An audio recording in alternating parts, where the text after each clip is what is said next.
ഇത്രത്തോളം എന്നെ കൊണ്ടുവന്നിടുവാൻ ഞാനും എൻ കുടുംബവും എന്തുള്ളൂ. ഇത്രത്തോളം എന്നെ കൊണ്ടുവന്നിടുവാൻ ഞാനും എൻ കുടുംബവും എന്തുള്ളൂ. ഇത്ര നന്മകൾ ഞങ്ങളനുഭവിപ്പാൻ എന്തുള്ളൂ യോഗ്യത നിൻ മുൻപിൽ. ഇത്ര നന്മകൾ ഞങ്ങളനുഭവിപ്പാൻ എന്തുള്ളൂ യോഗ്യത നിൻ മുൻപിൽ.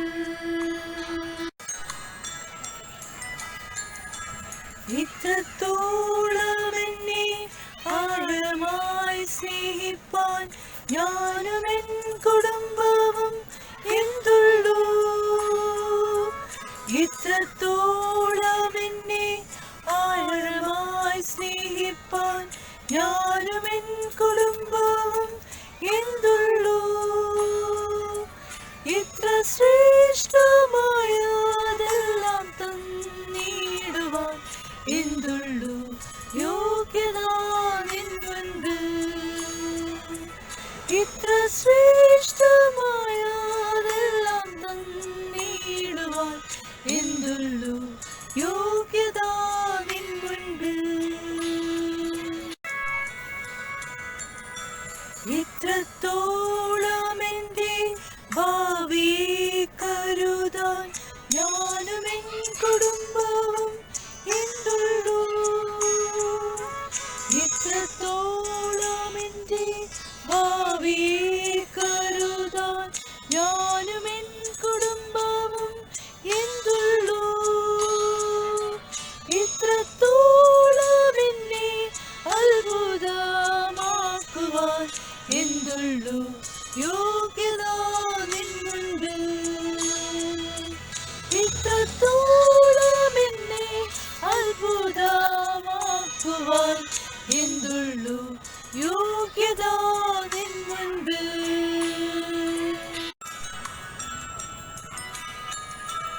ഇത്രത്തോളം എന്നെ ധന്യനായി തീർക്കുവാൻ ഞാനും എൻ കുടുംബവും എന്തുള്ളൂ. ഇത്രത്തോളം എന്നെ ധന്യനായി തീർക്കുവാൻ ഞാനും എൻ കുടുംബവും എന്തുള്ളൂ.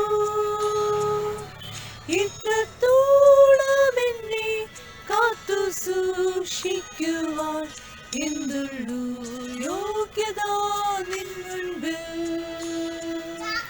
ഇത്രത്തോളം എന്നെ കാത്തു സൂക്ഷിക്കുവാൻ എന്തുള്ളൂ യോഗ്യത നിൻ മുൻപിൽ.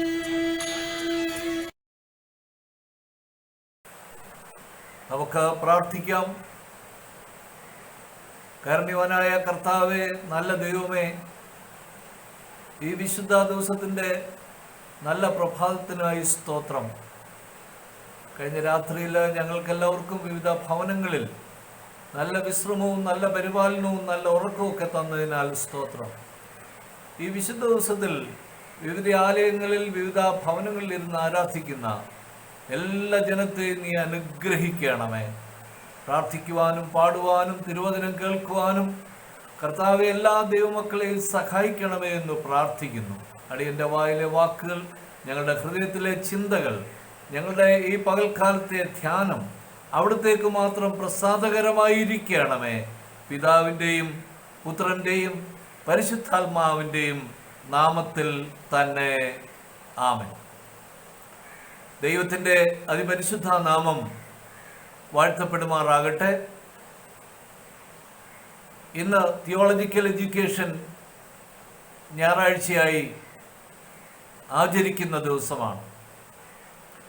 ഈ വിശുദ്ധ ദിവസത്തിൽ ഈ പ്ലാറ്റ്ഫോമിൽ കൂടെ ദൈവവചനം കേൾക്കുവാനും ദൈവത്തെ മഹത്വപ്പെടുത്തുവാനും നമുക്ക് ലഭിച്ച അവസരത്തിനായി ഞാൻ ദൈവത്തിന് സ്തോത്രം അർപ്പിക്കുന്നു. ഇന്ന് എന്നെ ശ്രദ്ധിക്കുന്ന, ദൈവവചനം ശ്രദ്ധിക്കുന്ന എല്ലാവരെയും വലിയവനായ ദൈവം അനുഗ്രഹിക്കട്ടെ, ആശീർവദിക്കട്ടെ എന്ന് ഞാൻ ആദ്യമായി പ്രാർത്ഥിക്കുന്നു. 2 വേദഭാഗങ്ങൾ വായിക്കുകയാണ്. ഒന്ന് 2 തിമോഥെയോസ് 2-ാമത്തെ അധ്യായം 1 മുതൽ 3 വരെയുള്ള വാക്യങ്ങൾ. എൻ്റെ മകനെ, ക്രിസ്തുയേശുവിലുള്ള കൃപയാൽ ശക്തിപ്പെടുക. നീ പല സാക്ഷികളുടെ മുൻപാകെ എന്നോട് കേട്ടതെല്ലാം മറ്റുള്ളവരെ ഉപദേശിപ്പാൻ സമർത്ഥരായ വിശ്വസ്ത മനുഷ്യരെ ഫലമേൽപ്പിക്കുക. ക്രിസ്തുയേശുവിൻ്റെ നല്ല ഭടനായി നീയും എന്നോട് കൂടെ കഷ്ടം സഹിക്കാം. പുറപ്പാട് പുസ്തകം 18-ാമത്തെ അധ്യായം 21ഉം 24ഉം വാക്യങ്ങളിലൂടെ ഞാൻ വായിക്കുന്നു. മോശയുടെ അമ്മായപ്പനായ യിത്രോ മോശയോട്, ദൈവഭക്തന്മാരും സത്യവാന്മാരും ദുരാദായം വെറുക്കുന്നവരും ആയ പ്രാപ്തിയുള്ള പുരുഷന്മാരെ സകല ജനത്തിൽ നിന്നും തെരഞ്ഞെടുത്ത് അവരെ 1000 പേർക്ക് അധിപതിമാരും 100 പേർക്ക് അധിപതിമാരും 50 പേർക്ക് അധിപതിമാരും 10 പേർക്ക് അധിപതിമാരുമായി നിയമിക്കാം. 24-ാം വാക്യം. മോശ തൻ്റെ അമ്മായിയപ്പൻ്റെ വാക്ക് കേട്ട് അവൻ പറഞ്ഞതുപോലെയൊക്കെയും ചെയ്തു. ഈ വൈദിക വിദ്യാഭ്യാസ ഞായറാഴ്ച ശറാംപൂർ യൂണിവേഴ്സിറ്റിയുടെ അംഗീകാരമുള്ളതും മറ്റ് യൂണിവേഴ്സിറ്റികളുടെ അംഗീകാരമുള്ളതുമായ ബൈബിൾ പഠന സെമിനാരികളെയും അധ്യാപകരെയും വൈദിക വിദ്യാർത്ഥികളെയും ഓർത്ത് പ്രാർത്ഥിക്കുന്നതിനും ഈ സെമിനാരി പ്രവർത്തനങ്ങളെ സഹായിക്കുന്നതിനുമായി വേർതിരിച്ചിരിക്കുന്ന ഞായറാഴ്ചയാണ്. ഇന്ന് വെല്ലുവിളികളും സമാനതകളില്ലാത്ത പോരാട്ടങ്ങൾ സഭയിലും സമൂഹത്തിലും നിലനിൽക്കുന്നതിൻ്റെ വെളിച്ചത്തിൽ വേദശാസ്ത്ര പഠന പരിശീലനത്തിന് തിരുത്തലുകളും മാറ്റങ്ങളും ആവശ്യമാണ്. ദൈവമക്കൾ സാക്ഷ്യ ജീവിത സമൂഹമായും പ്രാർത്ഥനാ സമൂഹമായും മാറേണ്ടുന്ന കാലഘട്ടത്തിലാണ് നാം ജീവിക്കുന്നത്. ദൈവശാസ്ത്ര പഠനത്തിലൂടെ നീതിക്കായി 3.5 വർഷക്കാലം പോരാടി ജയിച്ച യേശുക്രിസ്തുവിൻ്റെ ഭാവം സഭാ മക്കളിൽ വളർത്തിയെടുക്കുവാൻ ഈ തിയോളജിക്കൽ എഡ്യൂക്കേഷനിൽ കൂടെ സാധിക്കണം. സഭയ്ക്കും സമൂഹത്തിനും പ്രയോജനകരമായി വർത്തിക്കുന്ന വിശ്വാസ സമൂഹത്തെ ഒരുക്കിയെടുക്കുവാൻ വിശ്വാസത്തിൻ്റെ പരിജ്ഞാനവും പ്രായോഗികതയും എന്ന വിഷയം പഠനത്തിൽ കൂടെ സഹായിക്കട്ടെ എന്ന് ഞാൻ പ്രാർത്ഥിക്കുന്നു. Theological education, knowing and doing faith, വിശ്വാസത്തിൻ്റെ പരിജ്ഞാനം പ്രായോഗികതയും എന്ന വിഷയ പഠനത്തിന് ആധാരമായിട്ടുള്ള പാഠഭാഗങ്ങൾ പുറപ്പാട് പുസ്തകം 3-1 മുതൽ 12 വരെയുള്ള വാക്യങ്ങൾ, 2 തിമോഥെയോസ് 2-1 മുതൽ 13 വരെയുള്ള വാക്യങ്ങൾ, യോഹന്നാൻ 12-20 മുതൽ 26 വരെയുള്ള വാക്യങ്ങൾ, 111-ാം സങ്കീർത്തനവുമാണ്. ദൈവശാസ്ത്ര വിദ്യാഭ്യാസത്തിൻ്റെ പ്രകടന പത്രിക ആണ് 2 തിമോഥെയോസ് 2-ാമത്തെ അധ്യായം 1 മുതൽ 13 വരെയുള്ള വാക്യങ്ങൾ. ക്രിസ്തുയേശുവിൽ ശക്തിപ്പെട്ട് ശുശ്രൂഷ ചെയ്യുവാനായിട്ടുള്ള ആഹ്വാനമാണിത്. ഇന്നിൻ്റെ വെല്ലുവിളികൾ സ്വീകരിച്ചു വേണം സഭകൾ പ്രവർത്തിക്കേണ്ടുന്നത്. ദൈവത്തിൻ്റെ മഹത്വം വെളിപ്പെടുത്തുന്ന ശുശ്രൂഷയാണ് ദൈവശാസ്ത്ര വിദ്യാർത്ഥികളിൽ നിന്നും ദൈവം ആഗ്രഹിക്കുന്നത്. അപ്പോസ്തല പ്രവൃത്തി 20-ാമത്തെ അധ്യായം 28 മുതൽ 30 വരെയുള്ള വാക്യങ്ങൾ വായിക്കുമ്പോൾ അവിടെ കൊടിയ ചെന്നായ്ക്കൾ, വിപരീതോപദേശം എന്നുള്ള 2 വാക്കുകൾ ഉപയോഗിച്ചിരിക്കുന്നത് നാം മനസ്സിലാക്കുന്നുണ്ട്. നിങ്ങളെ തന്നെയും സ്വന്തം രക്തത്താൽ സമ്പാദിച്ചിരിക്കുന്ന ദൈവത്തിൻ്റെ സഭയെ മേയ്പ്പാൻ പരിശുദ്ധാത്മാവ് നിങ്ങളെ അധ്യക്ഷരാക്കി വെച്ച ആട്ടിൻകൂട്ടം മുഴുവനെയും സൂക്ഷിച്ചു കൊള്ളുവീൻ. അവിടെ വിപരീതോപദേശം. ഇന്ന് ക്രൈസ്തവ സഭകളിൽ മിസ്ലീഡിംഗ് ആയിട്ടുള്ള ഉപദേശങ്ങൾ, വിപരീതോപദേശങ്ങൾ സഭകളിൽ പ്രവേശിച്ചിട്ടുണ്ട്. ദൈവശാസ്ത്ര പഠനത്തിൽ ഈ വിപരീതോപദേശങ്ങൾ കയറിപ്പറ്റിയിട്ടുണ്ട്. സഭയുടെ അടിസ്ഥാന പ്രമാണങ്ങളിൽ നിന്നും ഈ വിപരീതോപദേശം പലരെയും വ്യതിചലിപ്പിച്ചിട്ടുള്ളതായിട്ട് കാണാനായിട്ട് സാധിക്കും. മാത്രമല്ല, സഭകളുടെ ആത്മീയ വളർച്ച മുരടിച്ചു പോകുവാനായിട്ട് ഈ കൊടിയ ചെന്നായ്ക്കളുടെ, വിപരീതോപദേശക്കാരുടെ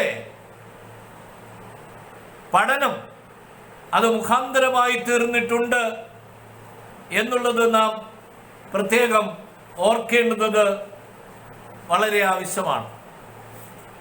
നമുക്കറിയാം, വേദപുസ്തകത്തിലെ എല്ലാ വിഷയങ്ങളെയും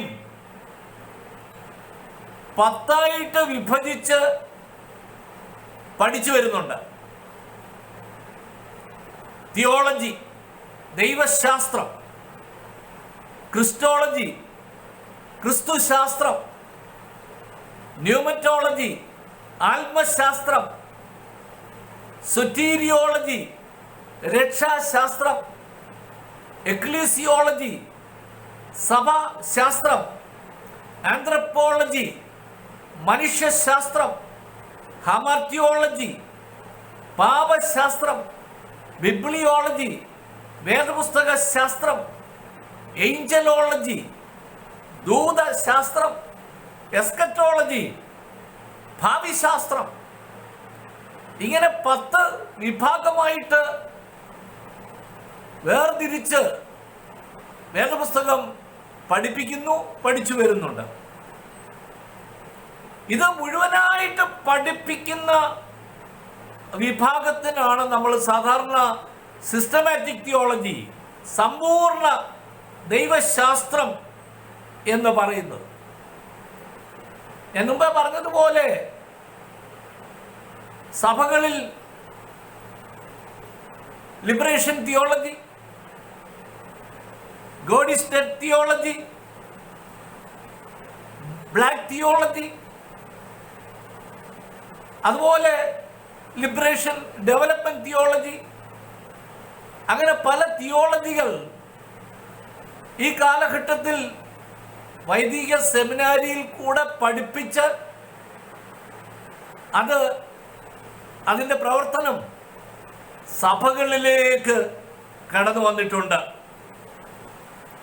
അതുകൊണ്ട് പ്രിയപ്പെട്ടവരെ, ഈ 10 വിഭാഗങ്ങൾ വൈദിക സെമിനാരികളിൽ കൂടെ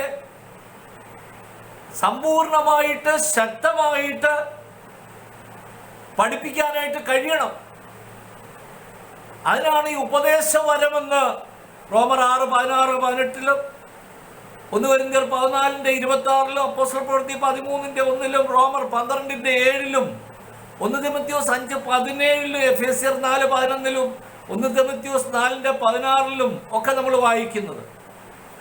ഈ ഉപദേശ വിഷയം ഒരിക്കലും തെറ്റാൻ പാടില്ല. ഉപദേശം തെറ്റിയാൽ സഭയുടെ വിശ്വാസം തെറ്റും. സഭയുടെ വിശ്വാസം തെറ്റിയാൽ അനുഭവത്തിൽ തെറ്റുവരും. നാം പാപത്തിൽ നിന്ന് മോചനം പ്രാപിച്ചത് തന്നെ ഉപദേശ സത്യത്തെ സ്വീകരിച്ചതിനാലാണ്. വിശ്വാസം തെറ്റിയാൽ നാം രക്ഷിക്കപ്പെടാൻ സാധിക്കുകയില്ല. നാം രക്ഷിക്കപ്പെട്ടില്ലെങ്കിൽ നമ്മുടെ ആത്മാവ് നരകത്തിലേക്ക് പോകും. അതുകൊണ്ടാണ് 1 തിമോഥെയോസ് 4:16 പൗലോസ് തിമോഥെയോസിന് ലേഖനം എഴുതുമ്പോൾ ഓർപ്പിക്കുന്നത്, ആകയാൽ ഉപദേശ വരത്തെ സൂക്ഷിച്ചു കൊള്ളുക എന്ന് അവിടെ പറഞ്ഞിരിക്കുന്നത്. ഇവിടെ തിമോഥെയോസിന്റെ ലേഖനമാണല്ലോ ആധാരവാക്യമായി വായിച്ചത്. തിമോഥെയോസ് പൗലോസിന്റെ ഒന്നാമത്തെ മിഷണറി യാത്രയിൽ രക്ഷിക്കപ്പെട്ട് സഭയുടെ അംഗമായി തീർന്ന വ്യക്തിയാണ്.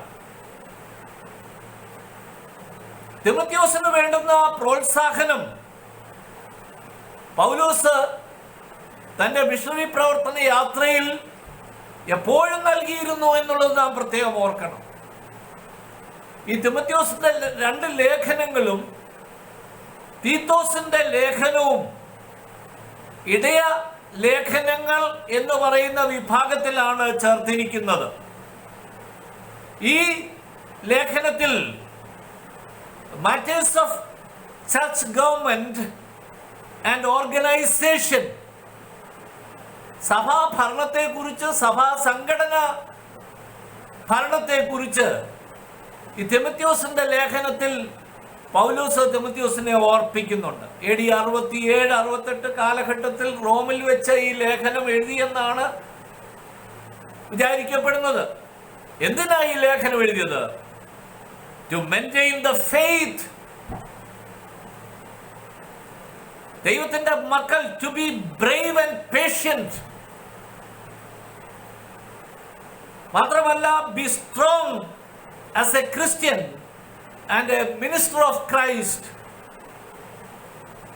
രണ്ടാമത് അവിടെ പറഞ്ഞിരിക്കുന്നത് teach them to others, teach others. ഒരു നല്ല പടയാളിയായി വിശ്വാസത്തെ പ്രതിരോധിക്കണം. A good soldier in resisting.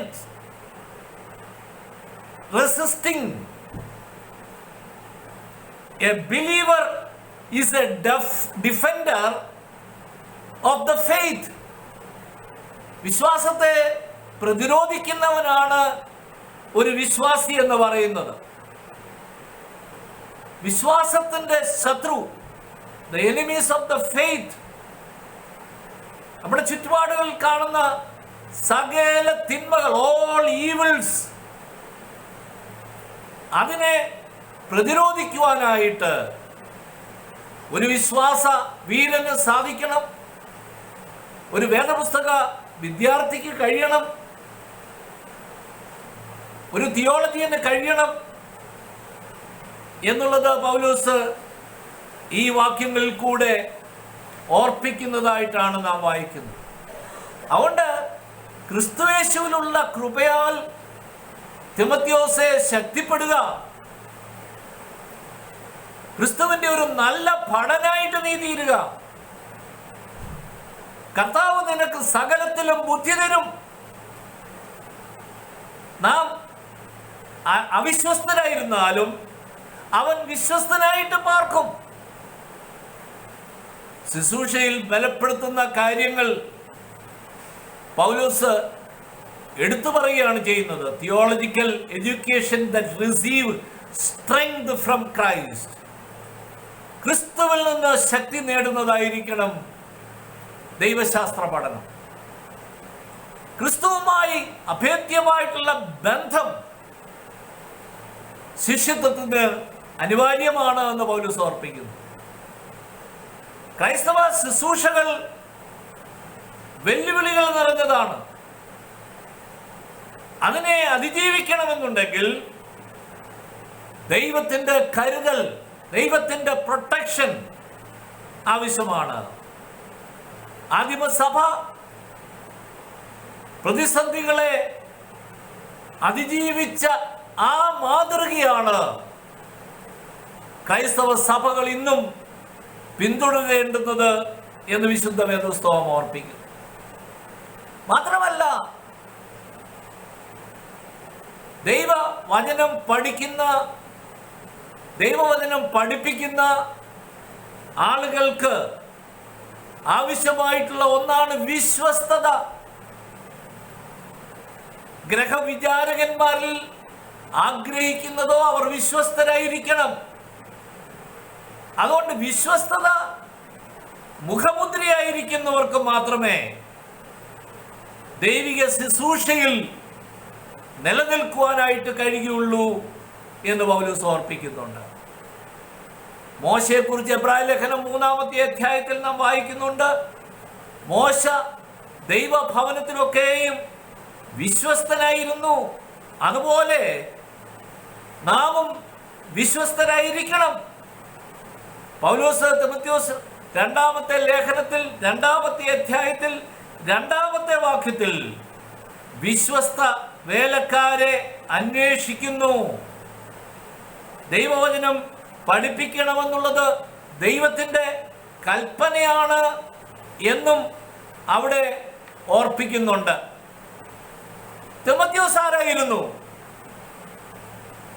തിമോഥെയോസിനെ കുറിച്ച് വിശുദ്ധ വേദപുസ്തകം പറയുന്നത് Timothy was the child of A mixed marriage.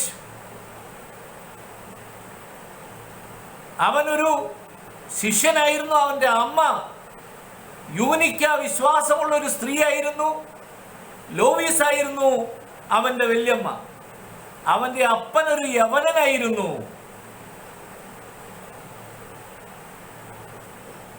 അവൻ ലൂസ്രയിലും ഇക്കോന്യയിലും ഉള്ള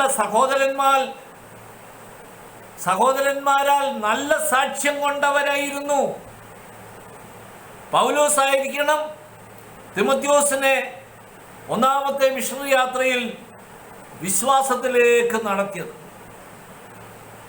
2-ാമത്തെ മിഷണറി യാത്രയിൽ മാസിഡോണിയ, ബെരോവ, കൊരിന്ത്, യെരുശലേം എന്നീ സ്ഥലങ്ങളിൽ പൗലോസിന്റെ സഹയാത്രികനായിരുന്നു തിമോഥെയോസ്.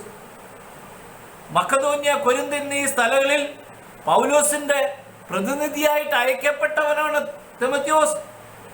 പൗലോസിന്റെ 3-ാമത്തെ മിഷണറി യാത്രയിലും പൗലോസിനോടൊപ്പം ചേർന്ന് പ്രവർത്തിക്കുന്ന തിമോഥെയോസിനെയാണ് നമ്മൾ അവിടെ കാണുന്നത്. അതുകൊണ്ട് സർവശക്തനും സർവവ്യാപിയും സർവജ്ഞാനിയുമായ ദൈവത്തെക്കുറിച്ചുള്ള ആഴമേറിയ ബോധം നമുക്ക് ലഭിക്കണം.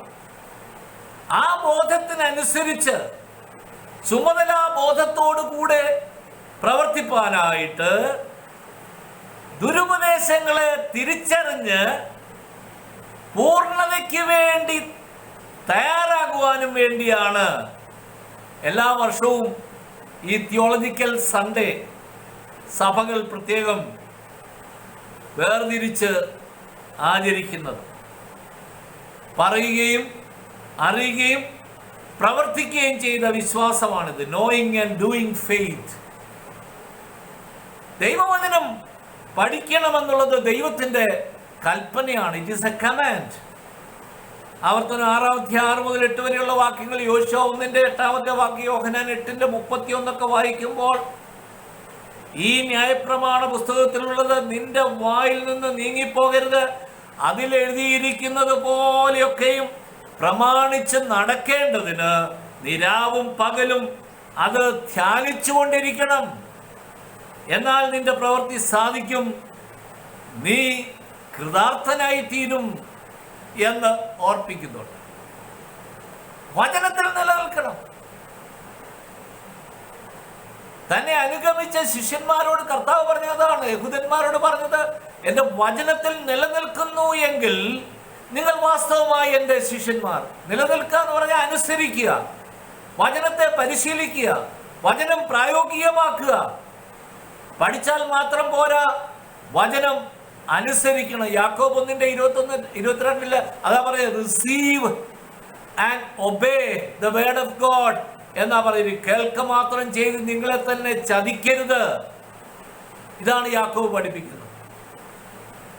യേശുവിൻ്റെ ശിഷ്യന്മാരോടുള്ള ഉയർത്തെഴുന്നേറ്റ കർത്താവിൻ്റെ അവസാനത്തെ കൽപ്പന, ആകയാൽ നിങ്ങൾ പുറപ്പെട്ട് പിതാവിൻ്റെയും പുത്രൻ്റെയും പരിശുദ്ധാത്മാവിൻ്റെയും നാമത്തിൽ സ്നാനം കഴിപ്പിച്ചും ഞാൻ നിങ്ങളോട് കൽപ്പിച്ചതൊക്കെയും പഠിപ്പിച്ചും കൊണ്ട് സകല ജാതികളെയും ശിഷ്യരാക്കിക്കൊള്ളുവീൻ. മത്തായി 28:19-20.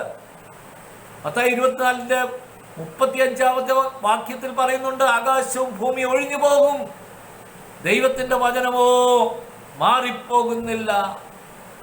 മാറിപ്പോകാത്ത ദൈവവചനം, ആ ദൈവവചനത്തെ അനുസരിക്കാനായിട്ട്, ആ ദൈവവചനം പരിശീലിക്കുവാനായിട്ട്, ആ ദൈവവചനം നമ്മുടെ പ്രായോഗിക ജീവിതത്തിൽ വെളിപ്പെടുത്തുവാനായിട്ട് നമുക്ക് കഴിയണം. പുറപ്പാട് പുസ്തകം 3 മോശയെ ദൈവം വിളിക്കുകയും ദൈവവേലയ്ക്കായി ഒരുക്കുകയും ചെയ്യുന്ന ആ ഭാഗമാണല്ലോ നമ്മൾ വായിക്കുന്നത്.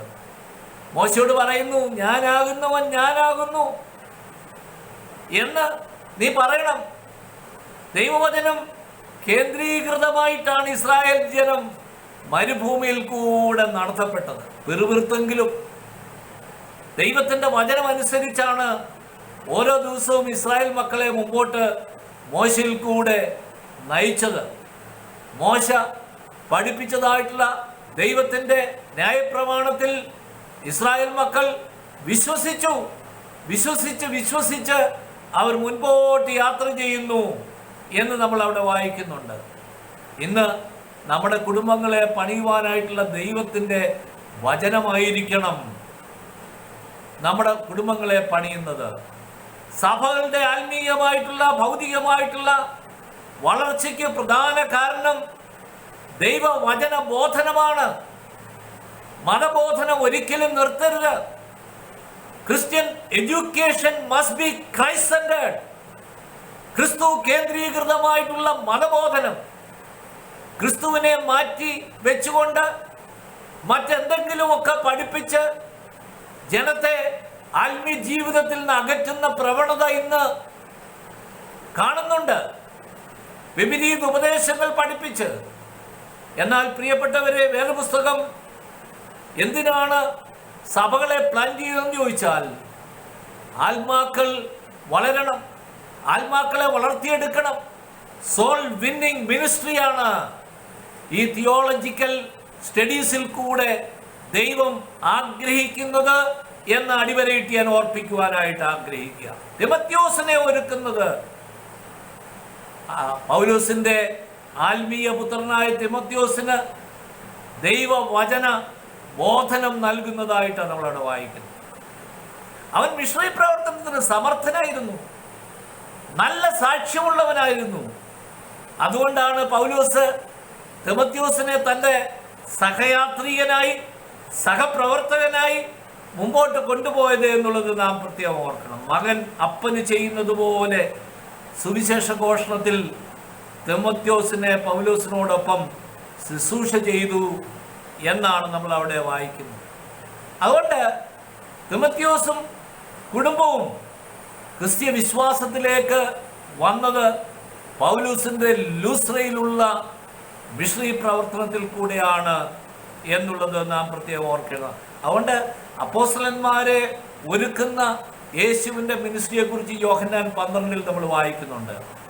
ഭൂലോകത്തെ കീഴ്മേൽ മറിച്ചവരാണ് അപ്പോസ്തലന്മാർ. യേശു ക്രിസ്തുവിനോട് കൂടെ നടന്ന് 3.5 വർഷക്കാലം യേശു അവർക്ക് നൽകിയ ഉപദേശങ്ങൾ നിസ്തുല്യമാണ്. ക്രൂശെടുക്കാനായിട്ട് യേശു അവരെ പഠിപ്പിച്ചു. ഗോതമ്പ് മണി നിലത്ത് വീണ് ചാകുന്നില്ല എങ്കിൽ അത് തനിയെയിരിക്കും, ചത്തുവെങ്കിലോ വളരെ ഫലം. ഇതാണ് യേശു പഠിപ്പിച്ചത്. അതുകൊണ്ട് ക്രിസ്തു സഭ ക്രിസ്തുവിൻ്റെ തലയോളം വളരണം എന്ന് പൗലോസ് ഉപദേശിക്കുകയാണ്.